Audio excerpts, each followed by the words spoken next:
Bonjour. Cette histoire missionnaire est pour le 31 août. Le titre, un bar acheté par la prière. Le voyage d'Adriana pour implanter une nouvelle église à Bogota a été marqué par la foi, la persévérance et la conviction inébranlable que Dieu avait un plan pour elle et la communauté qu'elle servait. À 35 ans, cette épouse dévouée, mère de famille et implantatrice d'églises expérimentées avait déjà établi 6 églises à travers la Colombie. Mais lorsqu'il s'est agi d'implanter la 7e, elle a rencontré des obstacles qui ont mis sa détermination à l'épreuve comme jamais auparavant. Au cœur des quartiers pauvres de Bogota, une étincelle d'espoir s'est allumée lorsque Willington, un ancien alcoolique, a connu une conversion qui a changé sa vie. Sa foi retrouvée l'a conduit à lancer une petite étude biblique chez lui. Au fur et à mesure que la nouvelle se répandait et que d'autres personnes se joignaient à lui, le groupe a rapidement pris de l'ampleur par rapport à ses modestes débuts. Désormais, 50 personnes se réunissent chaque sabbat pour célébrer le culte ensemble, débordant d'un lieu temporaire à l'autre. Le besoin d'un bâtiment d'église permanent est devenu indéniable. Adriana, animée par sa passion pour l'implantation d'églises, s'est jointe au groupe de Willington. Ensemble, ils ont cherché sans relâche un bâtiment approprié, mais chaque option s'est avérée insuffisante, soit parce qu'elle était trop chère, soit parce qu'elle était mal située. Après avoir inspecté 5 bâtiments sans succès, ils ont commencé à perdre espoir.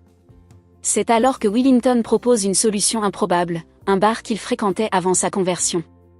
Le bar se trouvait en plein cœur du quartier, ce qui en faisait un emplacement idéal, mais le prix demandé était bien supérieur à ce que l'église pouvait se permettre.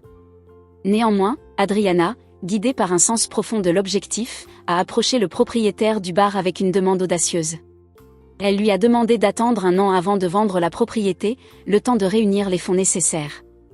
Le propriétaire, bien que sceptique, a fait un commentaire énigmatique: « Si votre projet vient de Dieu, ce bâtiment sera le vôtre. » Le décor était ainsi planté pour une année de prières ferventes et de collecte de fonds sans relâche.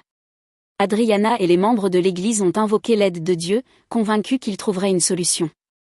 Mais au fur et à mesure que l'année avançait, le bâtiment a suscité l'intérêt d'autres acheteurs. À chaque fois, il semblait que le rêve de l'église allait être anéanti, mais, inexplicablement, les transactions ne se sont jamais concrétisées. Les acheteurs manifestaient leur intérêt, puis disparaissaient sans avoir conclu l'achat.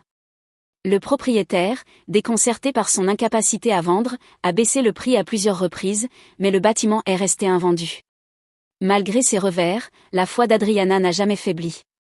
Elle croit que Dieu travaille dans les coulisses, orchestrant les événements selon sa volonté.